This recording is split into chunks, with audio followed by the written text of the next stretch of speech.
मित्रांनो, ठरलं तर मग या मालिकेच्या आजच्या भागामध्ये कल्पनाकडे पाहत आता प्रताप, अस्मिता, त्याचबरोबर अर्जुन हे तिघेही कुजबुज करत असतात. कल्पना हे सगळं पाहते आणि लगेचच प्रतापवर ओरडते, अहो तुमचंच नुसती कुजबुज काय सुरू आहे? तुम्हाला कळत नाही का त्या अस्मिताचं काय चाललंय? त्यामध्ये पाऊल नाही ठेवलं तर झाली लगेचच तुझी कटकट सुरू, असं म्हणून कल्पना आता अस्मितालाच बोलते. तर बाकी सगळेजण नाराज न होता तिच्यावर हसतात. आता अस्मितामुळे कल्पनाने सायलीची बाजू घेतल्यामुळे सायली आणि विमल या दोघींनाही खूपच आनंद होतो. त्या दोघीही गालात हसतात. मग मुद्दामहून आता अस्मिता विचारते, मम्मा काय ग, सायलीला काहीतरी बोलले मी म्हणून तुला राग आला का लगेच? तेव्हा कल्पना म्हणते, अस्मिता तू या दिवसांमध्ये चांगलं वागत नाहीये ना, याचाच मला जास्त त्रास होतोय. अगं आता ना जरा तू शांतच बस, असं म्हणून ती आता लगेचच प्रतिमाला विचारते, काय ग प्रतिमा, अजून भाऊजी कशी नाही आलेत? त्यावरती प्रतिमा सांगते, माझं बोलणं झालं त्यांच्याबरोबर, ते थोड्या वेळात निघतायत. त्यानंतर अर्जुन म्हणतो, डॅड झालं का तोरणं बनवून? तेव्हा प्रताप म्हणतो, हो रे बाळा झालंय. मग आता आपण बाप्पाला आणायला निघायचं का, असं अर्जुन विचारतो. प्रताप म्हणतो, अरे पण चैतन्य येतोय ना, तेव्हा तो आपल्याला रोडमध्ये करेल ना जॉईन, असं अर्जुन म्हणतो. प्रताप म्हणतो, ठीक आहे, असं म्हणून दोघेही आता बाप्पाला आणण्यासाठी निघतात. मग जाता जाता प्रताप म्हणतो, कल्पना आम्ही बाप्पाला आणण्यासाठी निघतो, तोपर्यंत तुम्ही तयारी करून ठेवा हां. तर दुसरीकडे आता रविराज हा सुमनला म्हणतोय, सुमन अगं 9 वाजून गेले, जायचंय ना आपल्याला सुभेदारांकडे? हा ती म्हणते, हो भाऊजी आपल्याला जायचंय की, मोदक आणि एवढे पेढे बॉक्समध्ये भरते, आपण लगेचच निघूयात.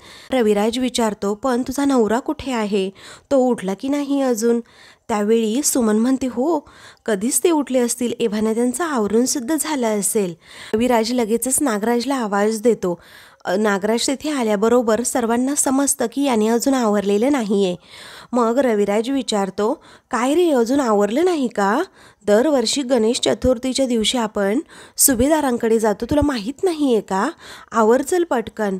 मग नागराज म्हणतो, हो दादा यायचं आहे, मला यायचं आहे, अरे यायचं आहे, पण एक ना माझी मीटिंग आहे, ती मीटिंग आटोपल्यानंतर मी लगेचच येतो तुझ्या पाठीमागे, थोडाच वेळ मीटिंग आहे. तेव्हा रविराज म्हणतो, बरं ठीक आहे बाबा. मग त्यावेळी सुमन विचारते, काय हो सणाच्या दिवशी आज कोण मीटिंग ठेवतं? सुमनच्या प्रश्नाचं काय उत्तर द्यावं हे मात्र नागराजला कळत नाही. तो म्हणतो, अगं काही काही कामं अशी असतात, सण वगैरे पाहिले जात नाही सुमन. बरं मी काय म्हणतो, तुम्ही निघा पुढे, तोपर्यंत मी आवरून आलोच की. तेव्हा रविराज म्हणतो, सुमन ठीक आहे चल आपण दोघे जाऊयात पुढे, हा येईल मागून. तेव्हा सुमन मनात विचार करू लागते, बापरे आजच्या दिवशी यांची नक्की कुणाबरोबर मीटिंग असेल? तेव्हा तिला महिपत आठवतो. पण आता रविराज म्हणतो, सुमन अगं चल ना येऊयात आपण पटकन जाऊन. तेव्हा सुमन म्हणते, हो ठीक आहे हां भाऊजी, असं म्हणून ती रविराजबरोबर जायला निघते. इकडे आता घरातील सगळ्यांची लगबग सुरू असते. कल्पना विचारते, प्रतिमा अगं नागराज आणि सुमन हे दोघे येणार आहेत ना? त्यावरती प्रतिमा म्हणते, हो अगं कल्पना येणार आहेत. सगळेच जण आता वाट बघत असतात, कधी एकदा रविराज, सुमन, नागराज येतील, कारण आता बाप्पासुद्धा लवकरात लवकर घरी येणार असतो. त्यावेळी आता अश्विनचं लक्ष तर मात्र मोबाईलकडे असतं, तो कुणाकडेही बघत नसतो आणि कुणाकडेही लक्षसुद्धा देत नसतो. त्याचवेळी तेथे सुमन आणि रविराज हे दोघेही येतात. आता सुमनला पाहताच लगेचच सायली पुढे येते आणि विचारते, सुमन काकू तुम्ही आलात, कशा आहात? तेव्हा सुमन म्हणते, मी अगदी ठणठणीत आहे बाळा, तू कशी आहेस? सायली म्हणते, मी सुद्धा एकदम ठीक. दोघीही एकमेकींच्या तब्येतीची विचारपूस करू लागतात. तेव्हा सुमन म्हणते की अजिबात दुसरी कोणती काळजी करायची नाही हा बाळा, कारण गणपती बाप्पा आहे ना सगळं काही ठीक करेन. तेव्हा सायली म्हणते, हो काकू, आणि आता सगळं काही अगदी चांगलंच होणार आहे. तेव्हा अश्विनला मात्र आता राग येतो, तो त्या दोघींकडे इग्नोरच करतो. त्यानंतर कल्पना विचारते, ए सुमन अगं नागराज भाऊजी नाही आले का? त्यावेळी सुमन काहीच बोलत नाही, एकदम बिचारी गप्प राहते. तर रविराज म्हणतो, नाही कारण त्याची कोणती तरी एखादी मीटिंग होती महत्त्वाची आणि ती झाल्यानंतर तो येणार आहे म्हणे. तसंही वहिनी मी त्याच्या कामामध्ये ना अजिबात लक्ष घालत नाही, तो कुठे जातो काय काम करतो हे त्याचं तोच बघतो. त्यावेळी सायली विचारते की काका तुमच्यासाठी कॉफी बनवू का?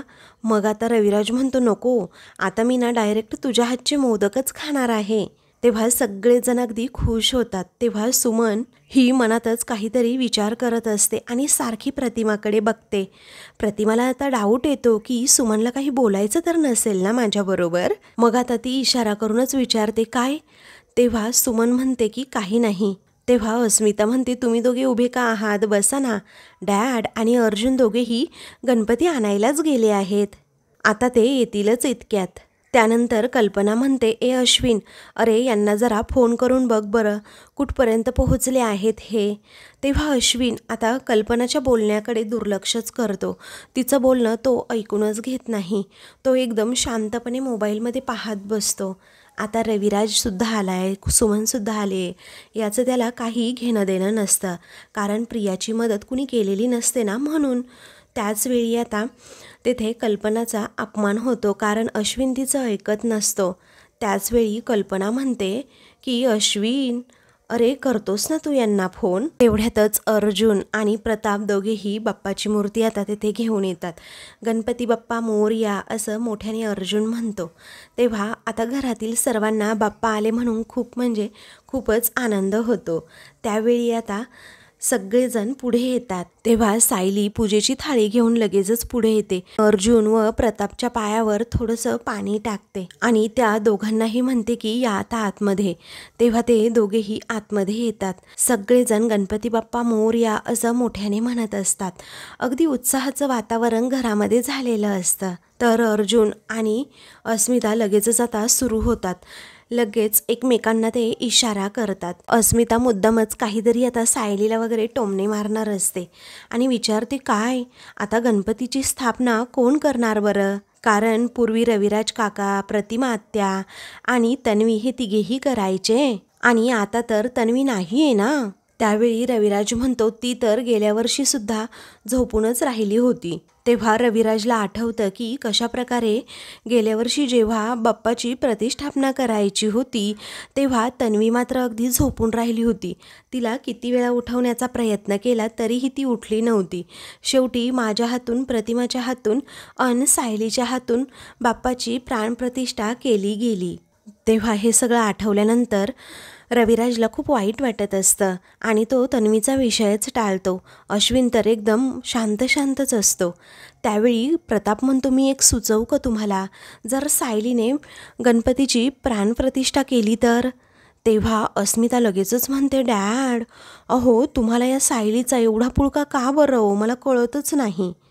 कारण प्रतिमा आत्या आणि रविराज काका इथे आहेत ना, त्यांना दोघांना करू द्या की स्थापना. हिची कशाला हो मध्येच उगीच लुडबुड, असं म्हणून आता ती सायलीचा अपमान करते. तेव्हा अर्जुन आणि प्रताप दोघेही एकमेकांकडे पाहत इशारा करतात, कारण अस्मिता खरंच खूप छान ॲक्टिंग करत असते सायलीचा अपमान करण्याची. त्यावेळी कल्पना म्हणते अस्मिता, तुला मध्ये मध्ये बोललंच पाहिजे का गं? हे बघ आता पूजेचा मुहूर्त ना टळून चालणार नाहीये. मग आता अस्मिता म्हणते टळू देत, पण या मुलीने गणपतीची स्थापना केलेली मला अजिबात चालणार नाही. तेव्हा सगळेजण अस्मिताकडे बघू लागतात. तर आता सायलीला सारखी अस्मिता ही टोमणे मारत असल्यामुळे कल्पनाला सुद्धा रागच येतो. सगळेजण सायलीकडे बघत असतात. त्यावेळी अस्मिता पुढे सांगते ही या घरची ना कुणीच लागत नाही मम्मा. मग आता मला सांग कोणत्या हक्काने ही पूजा करणार आहे? तेव्हा अर्जुन म्हणतो बरं नको आहे, तुला माझ्या बायकोने पूजा केलेली नको आहे ना, मग ती नाही करणार. ऐक ना सिनियर आत्या, तुम्ही दोघेही पूजा करा असं अर्जुन म्हणतो. तेव्हा रविराज म्हणतो अरे पण. तेव्हा अर्जुन म्हणतो it's okay senior, it's okay, तुम्ही दोघेही आपली पूजा सुरू करा. तेव्हा प्रतिमासुद्धा इशारा करून सांगते ठीक आहे ना रविराज. तर आता कल्पनाच्या मनात मात्र चलबिचल सुरू असते की ही अस्मिता ना सारखी सायलीचा अपमान करत असते. सायलीला या घरातला कोणताही मान देत नाहीये. या घरची मोठी सून आहे, तिला तरी निदान बाप्पाच्या स्थापनेचा मान द्यायला हवा, पूजेचा मान द्यायला हवा असं कल्पनाच्या मनात येत असतं. मग आता ती नुसतीच विचार करत बसते तर अर्जुन पुन्हा अस्मिताला काहीतरी खुणावतो. रविराज आणि प्रतिमा हे दोघेही आता पूजा करण्यासाठी पुढे निघणार. तेवढ्यातच कल्पना म्हणते थांबा. सगळेजण आता कल्पनाकडे पाहू लागतात की आता नक्की काय झालं कल्पनाला. त्यानंतर ती हळूहळू आता लगेचच सायलीजवळ येऊ लागते. तेव्हा सायलीला खूपच घाबरल्यासारखं होतं. तिला असं वाटतं की कल्पना आता माझ्यावर चिडतीये की काय. आता घरातील सगळ्यांना कल्पनाचं हे रूप पाहून भलतंच टेन्शन आलेलं असतं, कारण ती खरोखर अशी चेहऱ्यावर खूप रागाच्या अशा एक्सप्रेशन आणून सायलीसमोर उभी राहिलेली असते. आणि मग नंतर अस्मिताकडे देखील ती रागानेच बघते. मग रागात ती म्हणते, काय ग, तुझं सगळं ऐकून घेते ना, म्हणून तुझं ना अति वाढत चाललंय आता अस्मिता.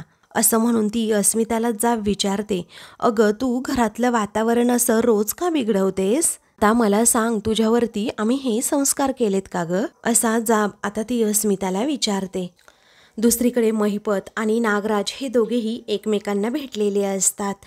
तेव्हा आता महिपत म्हणतो, नागराज शेठ, बरं झालं तुमच्या वहिनीला गोळ्या देण्याच्या प्रकरणामध्ये तुम्ही अजिबात अडकला नाही आहात, कारण परस्पर त्या प्रियावर सगळं काही हे प्रकरण शेकलं. पण आपल्याला इथून पुढे गाफील राहून चालणार नाही हा, कारण त्या अर्जुन सुभेदाराच्या सुद्धा लक्षात आलंय की त्या अर्ध्या मेंदूच्या बाबतीत नक्कीच काहीतरी गडबड आहे म्हणून. कारण हळूहळू मार्ग काढत त्या अपघातापर्यंत पोहोचला नाही म्हणजे बरं होईल.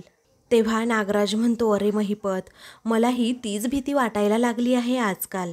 मग लगेचच महिपत नशेत म्हणतो की मला सर्वात जास्त भीती ना फक्त त्या चिचुंद्रीचीच वाटते, कारण तिच्यावर लागलेला डाग ती कधी कसा पुसून काढेल ना आपल्याला कळणार सुद्धा नाही. तेव्हा नागराज म्हणतो, प्रियाचं टेन्शन आहेच रे महिपत, पण त्याहीपेक्षा सर्वात जास्त टेन्शन मला माझ्या ना आता बायकोचं आहे. मग आता महिपत विचारतो, बायकोचं कसलं टेन्शन? अहो तुम्ही तर म्हणाले ना आपल्याला बोलताना वगैरे तिने काही पाहिलं नाही म्हणून. तेव्हा नागराज म्हणतो, मलाही अगोदर तसंच वाटलं होतं, पण आता ना मला जरा संशय येतोय की तिने बघितलं तर नसेल ना आपल्याला. तेव्हा असं कशावरनं वाटतंय तुम्हाला, असं महिपत विचारतो. तेव्हा काहीही कारण नसताना तिने तुझा विषय काढला रे महिपत अचानक. पण आता मला सांग, तुझा विषय का निघणार घरामध्ये? तिने जर आपल्याला बघितलं नसतं तर हा विषयच निघाला नसता. इकडे कल्पनाच्या तळपायाची आगच मस्तकात गेलेली असते. रागातच ती अस्मिताला खूप तडातडा बोलते आणि सायलीला विचारते, काय ग तू? अस्मिताला एक अक्कल नाहीये, पण तुला हे अजिबात कळत नाही का? तेव्हा प्रताप विचारतो, कल्पना, अगं काय करतीये? अगं जरा थांब तरी, अगोदर पूजा होऊ दे आणि निवांतपणे बोलूयात ना आपण. तेव्हा कल्पना पुन्हा चिडूनच म्हणते, तुम्ही जरा थांबा हो. असं म्हणून ती रागाच्या भरातच सायलीचा हात आता जोरात पकडते आणि तिला अशी रागातच दुसरीकडे जरा घेऊन जाते आणि पुन्हा सर्वांसमोर आणून उभी करते. घरातील सगळेजण कल्पनाला आता थांब थांब असं म्हणत असतात, पण कल्पनाचा राग यावेळी खूप अनावर झालेला असतो. तिला अस्मिताच्या बोलण्याचा खूप राग आलेला असतो. तेव्हा आता धक्क्यानेच सगळेजण कल्पनाकडे अन सायलीकडे पाहू लागतात. अचानक एका क्षणात कल्पनाला झालं तरी काय हे कुणालाच कळत नसतं. सर्वांना आता सायलीची खूप काळजी वाटत असते, तर सायली बिचारी सुद्धा अगदी रडकुंडीला येते. मग कल्पनाला अजूनच सायलीचा राग येतो आणि ती विचारते, काय ग, हे सगळे मला थांबवण्याचा प्रयत्न करत होते, पण तुझं तोंड बंद ते बंदच. अगं आपल्या घरावरती कुणाची वाईट नजर पडली ना तरीही तू अगदी वाघीण होतेस. मग जेव्हा तुला त्रास होतो तेव्हा तू मुख गिळून अशी गप्प का राहतेस? असा जाब आता ती सायलीला विचारते. मग सगळेजण कल्पनाकडे आता बघू लागतात. दुसरीकडे महिपत म्हणतो, नागराज शेठ, जर तुमच्या बायकोचं तुमच्यावर लक्ष असेल तर तुम्हाला अजिबात आता गाफील राहून चालणार नाहीये. कारण नागराज शेठ, बायकोच्या मनामध्ये एक जरी संशयाची बी पडली तर त्याचं असं भलं मोठं झाड व्हायला अजिबात टाईम लागत नाही. मग आता नागराज म्हणतो, महिपत, तू असं काही बोललास ना रे, तर मग मला असं वाटतं की त्या अर्जुन सुभेदारापेक्षा माझी बायकोच डेंजर आहे की काय? तेव्हा आता महिपत म्हणतो, हे बघ, आत्ता नाही परंतु भविष्यात नक्कीच होऊ शकते. त्यामुळे नागराज शेठ, कान, नाक, घसा सगळं काही उघडे ठेवा, समजलं का? बायकोला अजिबात हलक्यात घेऊ नका, अगदी 113%. कारण जमाना वैऱ्याचा आहे नागराज शेठ. तर इकडे आता वातावरण एकदम गंभीर असतं. बाप्पा आलेले असतात, परंतु अजून पूजाही करायची राहिलेली असते. तर कल्पनाने वेगळाच विषय इथे उकरून काढलेला असतो. रविराज म्हणतो की वहिनी तुम्हीच अशा बोलायला लागल्या वागायला लागल्या तर मग काय करायचं. मग आता कल्पना म्हणते का तुम्ही असं वागू नका, कारण तुम्ही जे वागताय ना ते तुमच्या स्वभावात नाही. तू एवढंच तर मला बोलू शकतेस ना. हो आई, तुमच्या या रागाचा ना मला खूप त्रास होतोय, त्यामुळे तुम्ही प्लीज असं बोलू नका. हे तरी निदान बोलू शकतेस ना. असं म्हणून आता कल्पना खूप रडू लागते, तर सायलीच्या डोळ्यात सुद्धा पाणी येतं. मग कल्पना पुढे म्हणते, ऐक ना सायली, तू माझं सगळं बोलणं सहन करतेस ग, आणि एवढी सहनशक्ती नक्की कुठून आणतेस ग तू. आता सायलीबद्दल कल्पनाला खूप म्हणजे खूप वाईट वाटत असतं. सायलीच्या डोळ्यातील ते पाणी अजिबात तिला बघवत नसतं. अगं गेले 4 दिवस बघतीये मी, हे तुझे सासरे तुझा अगदी रागराग करतात, तरीही तू मात्र अगदी गप्पच राहतीयेस. आणि हे अस्मिता तुला वाटेल तसं बोलतीये, पण तू नेहमीच आपली गप्प राहतीयेस. कशासाठी सायली, का राहतीयेस गप्प. अगं का सायली का, असा जाब आता कल्पना तिला विचारू लागते. तरीही सायली आता काहीच बोलत नसते. तरीही ती एकदम शांत असते आणि फक्त रडत असते. मग आता कल्पना म्हणते, अगं तू या घरची ना मोठी सून आहेस, आणि जर का कोणी चुकत असेल ना तर त्यांची चूक त्यांना दाखवून देण्याचा हक्क आहे तुला, पण तरीही तू अगदी मान खाली घालूनच राहतेस. तेव्हा आता प्रतापला, रविराजला, सगळ्यांनाच खूप आनंद होतो की सायलीच्या बाबतीत खरंच कल्पनाला आता वाईट वाटतंय. मग अस्मिता अजूनच आगीत तेल ओतण्याचं काम करते आणि म्हणते, मम्मा अगं सायलीच्या बाबतीत तुला एवढं वाईट का वाटतं ग. मी सायलीला एवढंच म्हणाली की तू पूजा, असं म्हटल्याबरोबरच आता कल्पना पुढे तिला बोलू देत नाही. ती म्हणते, हे बघ अस्मिता, तू ना यापुढे एक शब्द देखील बोलू नकोस. मी बघतेच ना आता सायलीला गणपतीची प्रतिष्ठापना करण्यापासून कोण अडवतंय ते. असं म्हणून पूजेचा मान आता कल्पना सायलीला मिळवून देणार असते. तेव्हा घरातील सगळ्यांनाच खूप म्हणजे खूप आनंद होतो की कल्पनाने सायलीची साईड घेतली, तिची बाजू घेऊन तिला आता मान मिळवून देणार. तर अश्विनला मात्र जबरदस्त असा धक्काच बसतो. त्यानंतर कल्पना ही आता पूजेची थाळी घेऊन तेथे येते आणि सायलीला म्हणते, अगं मोठी माणसं सुद्धा चुकतात ग सायली. अगं माझ्या रागावर अजिबात ताबा नव्हता, आणि तुझे गुण दिसत असून सुद्धा मी अगदी गप्पच राहिले. तेव्हा अर्जुन आणि प्रताप एकमेकांकडे पाहून आता हसत असतात, कारण त्यांनाही तेवढाच आनंद झालेला असतो की या सासूसुना अखेर एकत्र आल्याच. मग कल्पना अगदी रडतच म्हणते, अगं या घराला लागलेली कीड तू दूर केलीस. तेव्हा तन्वीला आता कीड असं म्हटल्यामुळे प्रतिमा आणि रविराजला वाईट वाटतं, पण अश्विन रागातच कल्पनाकडे बघतो. मग पुढे आता कल्पना म्हणते, हे बघ सुभेदारांचा गणपती बसवणं हे माझी सून म्हणून नाही, तर माझी लेक म्हणून फक्त आणि फक्त तुझा हक्क आहे सायली. असा मान ती सायलीला मिळवून देते. आणि आजपर्यंत या दोघींमध्ये जेवढे काही मतभेद होते ते एका क्षणातच आता संपून गेलेले असतात. तर आता हा मान कल्पनाने दिल्यामुळे सायलीला खूपच आनंद होतो आणि ती अगदी प्रेमानेच कल्पनाकडे बघते. आता सायलीला विश्वासच बसत नसतो की हे कल्पना करतीये म्हणून. तिचं ते स्वप्न आता पूर्ण झालेलं असतं. आणि अस्मिताला देखील तेवढाच आनंद होतो की गेल्या 4 दिवसापासून आपण जे प्रयत्न करतोय त्या प्रयत्नांना फायनली यश आलं. मग आता सायली आनंदाच्या भरातच म्हणते, आई हे ऐकण्यासाठी माझे कान किती दिवस आसुसले होते, पण मला माहीत होतं तुमचं प्रेम हे असं फार दिवस लपून नाही राहणार. या दोघींना असं इमोशनल झालेलं पाहून सगळेजण अगदी इमोशनलच होतात आणि सायली व कल्पनाकडे बघतात, कारण अर्जुनला तर खूप आनंद झालेला असतो. सायलीची आत्तापर्यंतची जी घुसमट होत असते की कल्पना माझ्याबरोबर व्यवस्थित बोलत नाही आहे, सर्व कल्पनाकडून अबोला आता संपलेला असतो आणि अर्जुननेच त्यासाठी खूप प्रयत्न केलेले असतात. त्याने शब्दच दिलेला असतो की तुझ्यामधला मम्मामधला दुरावा मी लवकरात लवकर संपवून टाकेन, आणि त्याने तसं करून दाखवलेलं असतं आणि म्हणूनच त्याला खूप आनंद होतो. त्यानंतर कल्पना आता म्हणते, काय ग हे सगळं तू फक्त दुरूनच बोलणार आहेस ना, आईला मिठी पण नाही मारणार. असं जेव्हा रडतच कल्पना तिला विचारते तेव्हा सायलीचा हुंदका अजूनच दाटून येतो.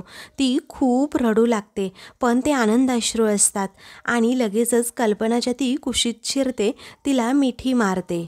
अखेर दोघींमधील अबोला आता संपलेला असतो. घरात एकदम प्रसन्न असं वातावरण होतं. तेव्हा त्या दोघीही आता खूप इमोशनल झालेले असतात. दोघींच्याही डोळ्यातून आनंदाश्रू येतात. घरातील सगळेजण कौतुकाने त्या दोघींकडे बघत असतात. एवढ्या दिवसांची प्रतीक्षा आज अखेरीस संपलेली असते, कारण कल्पना आणि सायली पुन्हा एकत्र आलेल्या असतात. तेव्हा मात्र अश्विन रागातच आता सायली आणि कल्पनाकडे बघत असतो. अर्जुनच्याही डोळ्यात आता पाणी येतं आणि तो ते पाणी पुसतो. तेव्हा सायली लगेचच आता कल्पनाचा गोड पापा घेते. तर कल्पना सुद्धा आपल्या लाडक्या लेकीप्रमाणे तिचा गोड असा पापा घेते. दोघींनाही तेवढाच आनंद झालेला असतो आणि आज बाप्पा घरी आले म्हणून त्यात ही एक आनंदाची भर पडलेली असते. हा घरातील सगळ्या सुभेदारांचा आनंद द्विगुणित झालेला असतो. तर आता मित्रांनो, पुढील भागामध्ये सायलीच्या हातून आता गणपतीची प्राणप्रतिष्ठा होते. त्याचबरोबर आरतीसुद्धा सुरू होते. सगळेजण आनंदाने आरतीमध्ये सहभागी होतात. मग त्यानंतर आरती करता करता अर्जुनला एक गोष्ट आठवत असते, ते म्हणजे आश्रमात जायचं आणि तेथे असणारे सर्व गाठोडे आता चेक करून बघायचे, कारण सायलीच्या आईबाबांचा शोध घ्यायचा असतो. मग आता ते ठरल्याप्रमाणे लगेचच अर्जुन आरती वगैरे आटोपून चैतन्य कुसुमला घेऊन आश्रमामध्ये जातो. तेथे सगळी गाठोडी असतात खरं, पण नेमकं सायली आणि प्रियाचं नसतं. अर्जुन म्हणतो हे कसं शक्य आहे. त्याला वेगळाच काहीतरी डाऊट येतो की नेमकी 2च गाठोडी गायब का आहेत. मग तो त्या सत्याचा शोध घेण्याचं ठरवतो. अशाच मालिकेंचे पुढील भाग पाहण्यासाठी चॅनलला सबस्क्राईब करा.